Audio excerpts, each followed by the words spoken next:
श्री गणेशाय नमः। श्री सरस्वत्यै नमः। श्री गुरुभ्यो नमः। हरि ओम। जय श्री कृष्ण बधा विद्यार्थी मित्रों ने। आ बधा मजामां हशो। छेल्ले आपणे भण्या हता लट लकार नी साधनिका, लट लकारनी प्रक्रिया भवती भवतः भवन्ति भवसि भवथः भवथ अने भवामी भवावह भवामह। एमां छेल्लुं सूत्र भण्या हता अतो दीर्घो અહીંથી दीर्घ कर्युं हतुं એટલે भवावह भवामह वगैरे रूपो सिद्ध कर्या हता। हवे लीटनी प्रक्रियानो आरंभ थाय छे। लीट एटले लीट लकारनी प्रक्रियानो आरंभ थाय छे। ए पहेला लीट लकारनो अर्थ बतावे छे कि भाई लीट लकार एटले शुं अने लीट लकार कया अर्थमां थाय। जेम के सर्वप्रथम तमने बताववामां आव्युं हतुं कि लट लकार ए वर्तमान ए लट अने वर्तमान काळ प्रवर्तमान काळ मां तमारे क्रिया बतावी छे त्यारे तमे लट लकारनो उपयोग करता हता। तो अहींया हवे लीट लकारनो कया काळमां उपयोग करवो ए बतावे छे। એટલે પહેલું सूत्र छे જોવો બધા परोक्षे लीट। कયું सूत्र छे? परोक्षे लीट। શું કહે છે? ભૂતાનદ્યતન પરોક્ષાર્થ વૃત્તેર ધાતોર લીટ સ્યાત લસ્ય તિબાદયઃ। ભૂતાનદ્યતન પરોક્ષાર્થ વૃત્તેઃ ધાતોઃ। ધાતોઃનું વિશેષણ છે ભૂતાનદ્યતન પરોક્ષાર્થ વૃત્તેઃ એટલે અનદ્યતન ભૂતકાળ। जो एक सामान्य भूतकाळ होय, आजनो भूतकाळ होय एने अद्यतन भूतकाळ कहेवाय। आजनो भूतकाळ होय एने शुं कहेवाय? अद्यतन भूतकाळ। जेम के एना माटेनो एक विग्रह तमने लखावुं। अद्यतन अने अनद्यतन पहेला आपणे समजी लईए कोने अद्यतन कहेवाय अने कोने अनद्यतन कहेवाय। भूतकाळमां तमारे केटली वस्तु आवशे? जो परोक्ष भूतकाळ आवशे એટલે કે પરોક્ષા આવશે। અદ્યતન ભૂતકાળમાં લુંગ લકારની વાત આવશે, લંગ લકાર પણ આવશે। તો ભૂતકાળના બે પ્રકાર કર્યા છે, એક અદ્યતન અને એક અનદ્યતન। અહીંયા અદ્યતન અદ્ય ભવમ અદ્યતનમ શું કરશું? અદ્ય ભવમ અદ્યતનમ।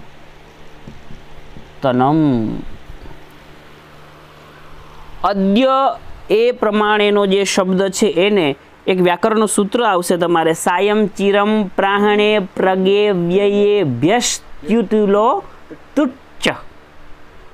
आगळ तमे भणशो एटले सूत्र आवशे। ए सूत्र ट्यू प्रत्यय करे छे, ट्यू अने तुट आगम करे छे। हवे ट्यू प्रत्यय कया अर्थमां थाय छे? भवम ए अर्थमां।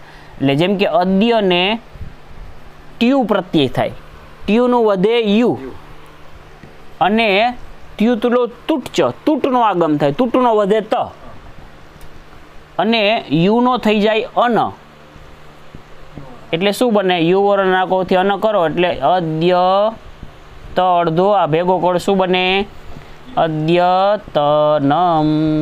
પછી અમ ને એ બધી પ્રોસેસ તો સ્વાદીમાં તમને ખબર છે। તો અદ્યતનમનો અર્થ કરવાનો અદ્ય ભવમ અદ્યતનમ। આજે થનારું જે હોય, થયેલું નહીં। ભવમનો અર્થ થાય છે થનારું। ઘણા શું કરે ભવમનો અર્થ ભૂતકાળમાં લઈ જાય પણ ભવમમાં પણ જે અર્થ થયેલો છે કર્તા અર્થમાં છે થનાર। ભવઃ હોય તો થનાર। અદ્ય ભવમ અદ્યતનમ। હવે ન અદ્યતનમ ઇતિ અનદ્યતનમ। ન અદ્યતનમ બરાબર अनद्यतनम। खास समझो आ परोक्ष भूतकाळ समझाई जशे तो पछी जिंदगीमां क्यांय पाछुं बीजुं समजवानी जरूर नहीं पड़े। तो आजे थवावाळो भूतकाळ होय जेम के आजे सवारे मैं दूध पीधुं तो ए अद्यतन भूतकाळ छे। एमां तमारे लीट लकारनो प्रयोग ना करी शकाय। समझाणी वात? आजे मैं सवारे दूध पीधुं हाँ तो पप्पौ पपतुः पपुः पपीथ पपाथ पपथुः पप पप्पौ पपी पप अहम पपौ अहम दुग्धम पपौ एवं ना कहेवाय, कारण આજનો ભૂતકાળ છે। અને પરોક્ષ ભૂતકાળ એટલે લીટ લકાર એ કયા ભૂતકાળમાં થાય કે અનોદ્યતન પરોક્ષ ભૂતકાળમાં લીટ લકારનો પ્રયોગ કરવામાં આવે છે। જેમ કે દેવદત્તે આજે સવારે ભોજન કર્યું, તો અહીં ભૂતકાળ તો છે, દેવદત્તે આજે સવારે દૂધ પીધું, તો અહીં ભૂતકાળ તો છે જ, પણ એ ભૂતકાળ આજનો હોવાના કારણે અદ્યતન છે, અનદ્યતન નથી। हाँ એટલા માટે એમાં લીટ લકારનો પ્રયોગ કરવાનો નહીં। હવે જો અદ્યતનને સમજવા માટે કાશિકામાં એક વ્યાખ્યા આપી છે। અહહ ઉભયતઃ અર્ધરાત્રમ એષઃ અદ્યતનઃ કાલઃ। આ ખાસ અદ્યતન કાળ માટે લખી લેજો। અહહ ઉભયતઃ, સાર્ધરાત્રમ શબ્દ પણ આવે છે ને અર્ધરાત્રમ આવે છે। અહહ ઉભયતઃ અર્ધરાત્રમ એષઃ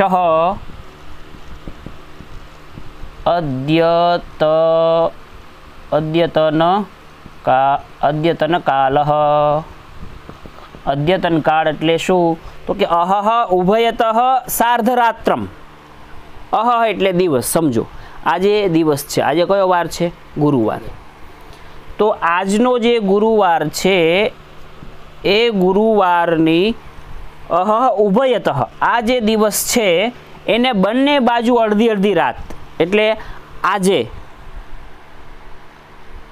જે રાત્રે 12 વાગ્યા, તો આજના રાતના 12 જે વાગી ગયા છે તે, અને હજી 12 વાગશે, અહીંયા 12 એટલે 12 થી 12નો જે કાળ છે અહહ એટલે આ દિવસ છે એને બંને બાજુ અડધી અડધી રાત, તો એને શું કહેવાય? અદ્યતન કાળ કહેવાય। આપણે જોઈએ છીએ ને કે ભાઈ પોસ્ટમાં હોય કે રેલવેમાં બધામાં જોઈએ તો રાતના 12 વાગ્યા પછી ડેટનું પરિવર્તન થાય છે કે નહીં? તો એ અનુસાર જોઈએ તો અહહ ઉભયતઃ અર્ધરાત્રમ એષઃ અદ્યતનઃ કાલઃ ઇતિ પૂર્વે વૈયાકરણાઃ। આ પ્રમાણે કાશિકામાં લખ્યું છે। ખ્યાલ આવ્યો? હવે આ અદ્યતનથી ભિન્ન વ્યતીત થયેલો જે કાળ એને કહેવાય અનદ્યતન ભૂતકાળ। હા,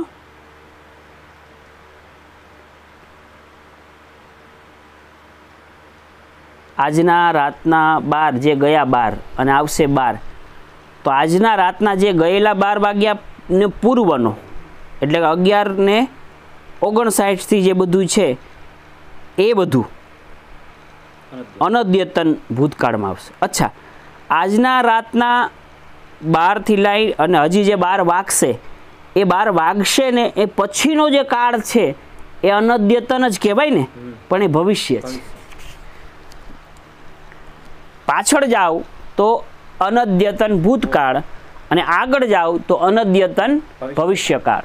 આપણે સમજવાનું અત્યારે શું છે? અદ્યતન। એટલે અદ્યતનને સમજીશું તો બંને બાજુનો ભવિષ્ય અને ભૂત પણ સમજાશે। ન અદ્યતનમ ઇતિ અનદ્યતનમ એ પ્રમાણે આપણે એનો વિગ્રહ પણ કર્યો છે।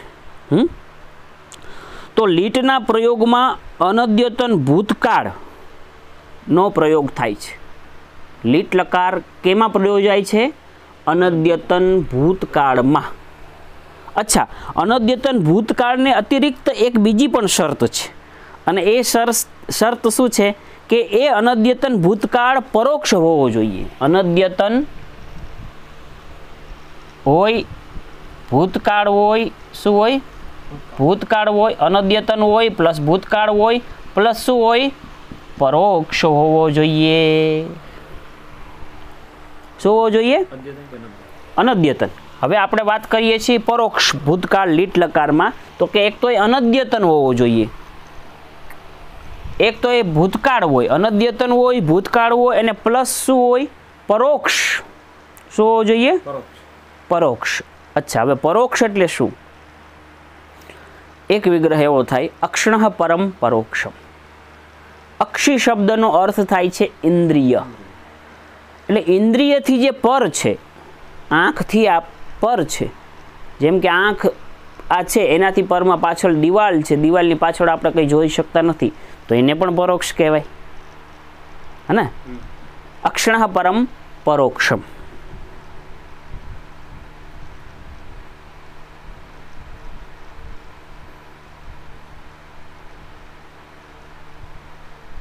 જો એના માટેનો એક પંક્તિ છે, કથમ જાતીયકમ પુનઃ પરોક્ષમ નામ.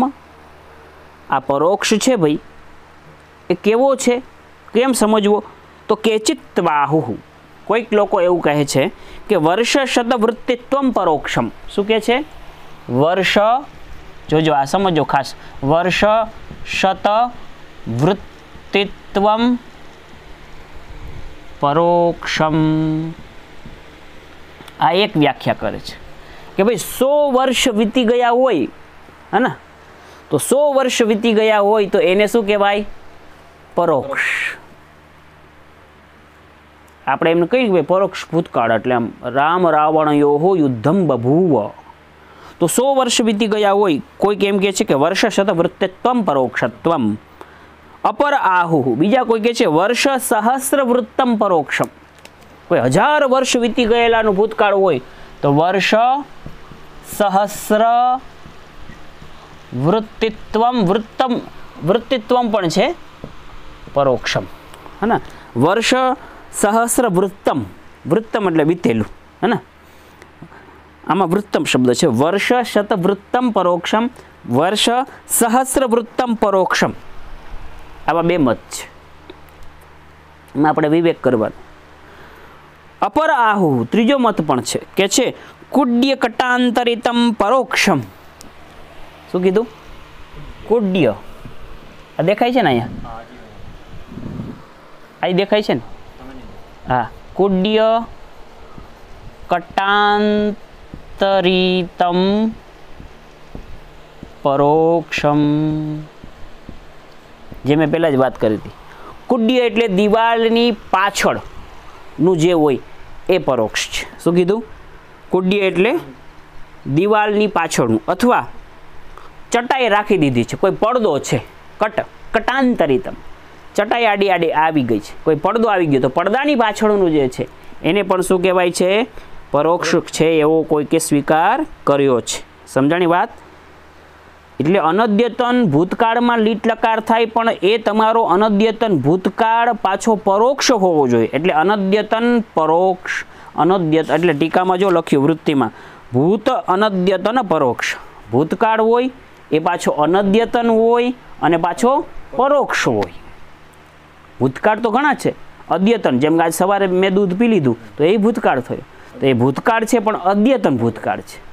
આગે છે ભૂતકાળ હોય પ્લસ અનદ્યતન હોય અને પછી એક શરત એમાં જોડી પરોક્ષ હોય. અક્ષણઃ પરમ પરોક્ષમ મયુર્વ્યંસકાદિત્વાत् સમાસઃ. વૃત્તિ વિષયે ચાક્ષુ શબ્દ સર્વેન્દ્રિય વાચી ન તુ ચક્ષુ માત્ર પર્યાય. હવે તમને એમ થાય પરોક્ષમ, અક્ષણઃ પરમ પરોક્ષમ, અક્ષીનો અર્થ આંખ થાય, ચક્ષુ, હા? તો આપણે એમ થાય ભાઈ આંખથી પર, જે આંખથી ન દેખાય એવું, એને પરોક્ષ. પણ એમ કે છે અહીંયા કે અક્ષી શબ્દ સર્વેન્દ્રિય વાચી. આ સમજો ખાસ, અક્ષી શબ્દનો અર્થ અહીંયા શું કરવાનો છે? સર્વેન્દ્રિય, બધી ઇન્દ્રિય આવી જાય. સર્વેન્દ્રિયાણી, અક્ષીથી શબ્દ લઈ લો, સર્વ ઇન્દ્રિય, બધી ઇન્દ્રિયો. એટલે બધી ઇન્દ્રિયોથી, એટલે કે બધી ઇન્દ્રિયોથી જે પર હોય, આમ જોવા જઈએ તો તમે રામ રાવણનું યુદ્ધ જોયું હોય, સાંભળ્યું હોય, તમે જ્યારે હયાત હોય કે ભાઈ અત્યારે મહાભારતનું યુદ્ધ ચાલે છે તો જોયું હોય, સાંભળ્યું હોય, તો આ બધું શું થયું? આ પણ એક ઇન્દ્રિય થઈ, કર્ણેન્દ્રિય. તો એ તમે સાંભળ્યું પ્રત્યક્ષ, તો એ તમારા માટે ભૂતકાળ ન થાય. જોયું હોય તો એ ભૂતકાળ ન થાય. પણ અક્ષી ઇન્દ્રિયથી પર, એટલે તમે જોયું નથી અને સાંભળ્યું નથી, સમજાણી વાત? અનુભવ્યું નથી સર્વ ઇન્દ્રિયથી, તો એ અક્ષીથી પર થયું, ઇન્દ્રિયથી પર થયું, ઇન્દ્રિય ગમ્ય ન થયું, માટે પરોક્ષ છે. अथ इंद्रियांतर विज्ञातम वस्तु परोक्ष शब्द वाच्यम स्यादिति कैयटः। कैयट શું કહે છે? इंद्रियांतर विज्ञातम अन्य इंद्रिय अथ इंद्रिय अंतर विज्ञातम वस्तु परोक्ष शब्द वाच्यम। भट्टोजी दीक्षित मते तो परोक्ष मात्र अव्ययी भाव। भट्टोजी दीक्षित सिद्धांत में શું કહે છે? ઓલું સૂત્ર છે ને, પ્રતિ પરસમાનુભ્યોક્ષણઃ એ સમાન સમાસાંત ટચ પ્રત્યય કરે છે। નાગેશાદય દીક્ષિત મતમ નાનુમોદન્તે। નાગેશ વગેરે છે એ દીક્ષિતનો આ મત છે એનું અનુમોદન કરતા નથી। અક્ષ શબ્દોપ્યસ્તિ ઇન્દ્રિયવાચક તેન અલમ સમાસાંતર કલ્પના પ્રતિપ્રતિ પરશબ્દોપરાશનામ। ટૂંકમાં અક્ષ શબ્દ ઇન્દ્રિયવાચક લેવાનો છે। જે ઇન્દ્રિયોથી ગમ્ય ન થયું હોય એ જ પરોક્ષ થાય ને। તમને ઇન્દ્રિયથી જે ગમ્ય થયું હોય ભાઈ, તમે જેને અનુભવ્યું હોય, ચાખ્યું હોય, સૂંઘ્યું હોય, સાંભળ્યું હોય, સ્પર્શ્યું હોય, જોયું હોય, તો એ તો તમને પ્રત્યક્ષ થયું કહેવાય। ઇન્દ્રિયોથી તમને એ શું થયું? પ્રત્યક્ષ। અંધારો હોય, આંખ બંધ હોય, પણ ઘડાનો તમે સ્પર્શ કરો તો તમે એમ કહો કે ભાઈ મને ઘડો ખબર પડી કે આ માટલું હતું, મને ખબર પડી કે આ દોરડું હતું, તો તમારો એ પ્રત્યક્ષ કહેવાય। કારણ કે અક્ષ શબ્દ સર્વેન્દ્રિયવાચક છે। પ્રત્યક્ષનો મિનિંગ આંખથી જોયું હોય એવું જ નહીં, है ना। तो ये अक्षથી અક્ષણઃ પરમ પરોક્ષમ। જે ઇન્દ્રિયોથી પર છે એને પરોક્ષ કહેવાય। અને સ્વાભાવિક છે, આપણે સમજી જઈએ છીએ કે 100 વર્ષ 1000 વર્ષ વીતી ગયાનું બધું પૂર્વનું હોય તો એને આપણે પરોક્ષ જ કહીએ છીએ। અને એટલા માટે આવા પ્રયોગ આવે છે, રામ રાવણયોઃ યુદ્ધમ બભૂવ, રામેણ, અન્ય ઘણા પ્રયોગ છે, है ना। પપૌ, જગમિવાન, જગામ, જગામ ગહનમ વનમ આવે છે કે ને, જગામ, એવા ઘણા પ્રયોગો તમને પરોક્ષ ભૂતકાળના લીટ લકારના જોવા મળશે। તો આ પ્રમાણે તમારા અહીંયા પરોક્ષની જે વ્યાખ્યા આપણે સમજાવી, વર્ષ શતવૃત્તમ પરોક્ષમ, વર્ષ સહસ્રવૃત્તમ પરોક્ષમ। બીજી વાત કરી કુડ્ય કટાંતરિતમ પરોક્ષમ, જે આ લખ્યું આપણે કુડ્ય કટાંતરિતમ પરોક્ષમ। અને હજી એક છે,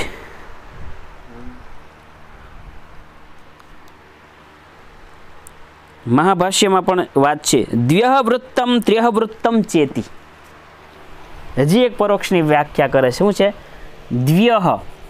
દ્વ્યવૃત્તમ। દ્વ્ય એટલે 2 દિવસ પૂર્વે જે થઈ ગયું હોય। કારણ કે આપણે શું કીધું, અદ્યતનની વ્યાખ્યા શું કરી કે આજના રાતના 12 અને હવે જે 12 આવશે, 12 થી 12નો કાળ અદ્યતન। તો એની પૂર્વમાં જે 2 દિવસનું એ અથવા 2 અથવા અહીંયા કીધું દ્વ્યવૃત્તમ ત્ર્યવૃત્તમ ચેતી, ત્ર્યવૃત્તમ ચેતી પરોક્ષમ। તો આ પ્રમાણે પરોક્ષની વ્યાખ્યા થાય છે। પછી કહે છે દૃશ્યતામ અત્રત્યમ મહાભાષ્યમ।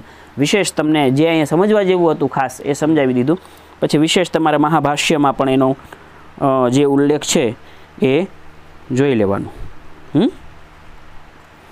હવે આપણે પાછું તમને આ વૃત્તિનો અર્થ સમજાવું છું।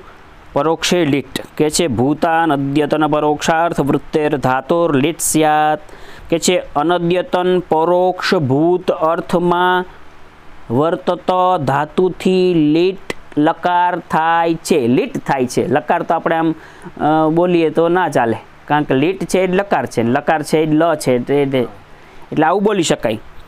અનદ્યતન પરોક્ષ ભૂતકાળમાં, શું અર્થ કરવાનો? અનોદ્યતન પરોક્ષ ભૂતકાળમાં વર્તતા ધાતુથી લીટ થાય છે। પછી આપ્યું લસ્યતિ બાદય, અને પછી લ જે થાય લીટનો, તમને ખબર છે ઈટ અનુબંધ છે એટલે વધશે શું? લ। તો લના પછી તમારે ટીપ વગેરે પ્રત્યયો જે કરીએ છીએ એ કરવાના। આ પ્રમાણે ભૂ ધાતુને ભવતીનો વર્તમાન લટલકાર આપણે કર્યો, હા હવે લીટલકાર કરશું। તો આ પ્રમાણે ભૂ ધાતુને અનદ્યતન પરોક્ષ ભૂતકાળમાં લીટ લકાર થશે, લીટ થશે આ સૂત્રથી। એટલે ભૂ વત્તા લીટ શું સ્થિતિ થાય? ભૂધન લીટ, લીટનો વધે લ એટલે ભૂધન લ।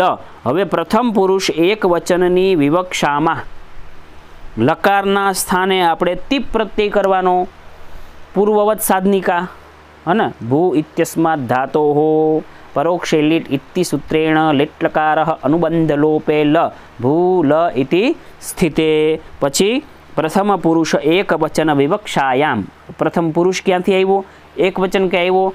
प्रथम पुरुष एटले तिंग स्त्रीणि त्रीणि प्रथम मध्यमोत्तमाः एकवचन द्विवचन द्वैवचनैक वचने एकत्वनी विवक्षामां तान्य एकवचन द्विवचन बहुवचनान्य कषः इति सूत्रसहकारेण लकारस्य स्थाने तिप् प्रत्यये अनुबन्धलोपे भूधन ते इति स्थिते आ अवस्था तमारे थई।